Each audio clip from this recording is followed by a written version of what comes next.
Hey there, this is Neil Napier, and today on this video I'm going to show you my productivity process. Now it is a little bit different from how everyone else is doing it, because in past when I had to become more productive because of time constraints or because of juggling multiple projects, this is how I used to do.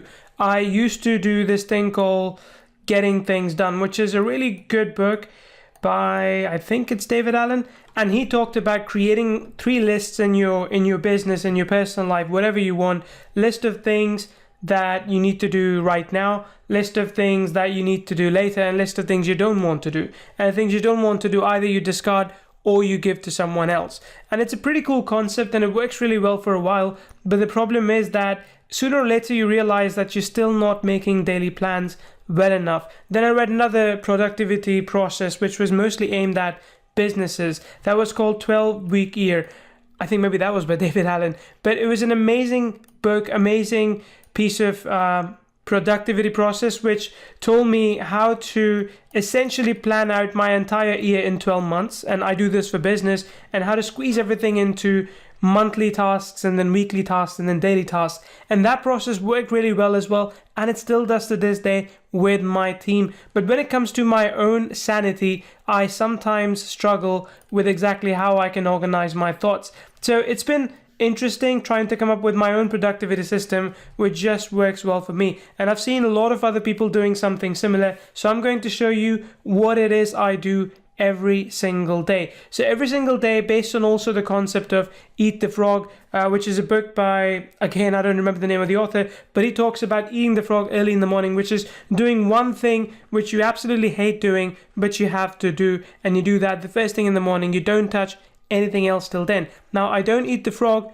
but what I do is that I pick out one core task that will help my business grow 1% that day. So it could be about writing a copy, it could be about sending out an email, or it could also be about creating a new product. Now you have to understand that this 1% growth isn't a growth that you're just kind of doing now and it wouldn't have an impact later. No, this is something that needs to matter 1 day from now. It is something that needs to matter 1 month from now, 1 year from now, and even 5 years from now. So this is the high level task that you need to do that is going to have an impact even 5 years down the line. So if it is creating a course, perfect, as long as it's an evergreen course, because when you're done with this task, you should feel a big sense of accomplishment that you've done the biggest part of your day. So this is combining Eat That Frog plus, the 1% growth trajectory that everyone talks about. And remember, the goal is that with these 1% growths, you have an exponential growth over time, a compounded growth over time, and it all leads to a massive, not just 365%, but it's compounded growth over time. So for example, for tomorrow, I'm looking at my diary right now, and I put everything down in a diary because it really helps me to have a list in front of me. For tomorrow, my goal is for us to move to a new payment processor, which again might sound like quite a mundane thing to you, but if I can do that, then we can be set for the next 5 years if everything works out. So it's a big move, it's a big decision, and it's the first thing I want to do tomorrow morning. When I'm done with that, I then have a list of things I'm going to do as well. By the way, this task should take me anywhere between 1 hour to 3 hours. So this is something I schedule my time for. Between 1 to 3 hours, I wake up every day at 5 to 5:30 in the morning. I meditate a little bit, I work out a little bit, and then I have some tea and I get down to work. And the first thing I do before I get up is this one task. And it usually takes me till about 8 a.m., 9 a.m. till I'm done, sometimes all the way till 12 a.m. And typically by then I'm done with the most important task of my day. Everything after that is a bonus. But of course I still work after that. What I do then is I assign myself no more than 7 tasks. So I just pick out, I have a complete list which is more than actually 50 items at the moment, and I pick out 7 different tasks from that list that I know are going to be useful for me, for my company. Now, I don't have an order for which tasks I go for first, but typically I select tasks where if I don't do them, that I could be the bottleneck. Because we have over 20 people working for us at the moment, there are things that they're waiting for me on, and if I don't do them in time, they won't have anything to do or they will be unproductive. So to keep them productive as well, I have to remove myself from being a bottleneck.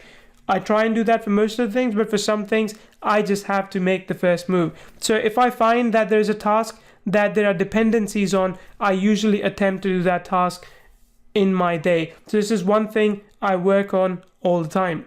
The second thing I schedule for myself in the day are meetings. Now, I know that depending on the kind of business you're running, you probably don't have meetings. And most of the days, I don't. Most of the days, I maybe have one meeting with Stephen, with our CTO. But most of the time, I set up my meetings only on Wednesdays and Fridays. So for Wednesdays and Fridays, I clear out my schedule and I book out 3 to 6 hours a day just to have meetings with other people. And I don't do more than 6 meetings a day for half an hour each, just because if I do more, it makes me useless for anything else in that day. The third thing I focus on is content. Now, content, of course, can be a part of this long-term growth strategy as well that I talked about earlier. But typically, I like to create at least one piece of content every day. It could be a video. I don't like to write a blog, so usually I record an audio to pass to an outsourcer, or I simply communicate with our audience inside of Facebook, which is, by the way, where I am most of the time anyway. So I focus on creating some sort of content moving forward as well. The fourth thing that I focus on is organization. So what I tend to do, and this is quite a fluid task because this doesn't really apply to one thing,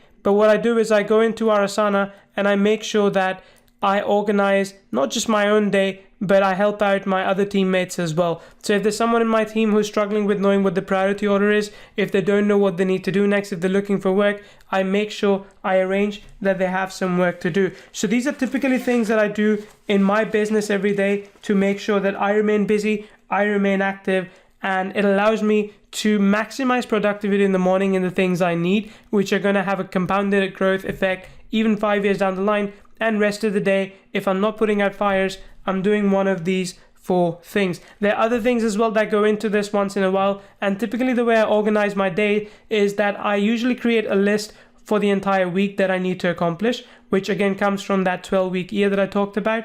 When I have created that list, I decide the night before what I'm going to attempt on Monday, then what I'm going to attempt on Tuesday, Wednesday, Thursday, Friday. Now, if you are wondering if there are ever things on my list that are undone, well, there are. I'm not perfect, so quite often, usually one thing will get left behind. For example, today's been really chaotic, so literally out of all the things I've written down, I've done my one core thing in the morning, which I had to, and I've only done 1 out of the 6 things, which, by the way, all these 6 to 7 things shouldn't take you more than 4 hours. So factor in 4 hours for these 6 to 7 things. So all these things shouldn't have taken me 4 hours, but I've only been able to do 1 because I've been so busy elsewhere. So yes, there are those days. What I then do is I keep out my Fridays and Saturdays to make sure that I catch up on things that I couldn't catch up on for the entire week. And then, that is Saturday and Sunday. And then I spend some time with family. I make sure that I watch some TV. I make sure that I go out for a run, eat healthy, this and that. So that's my productivity process.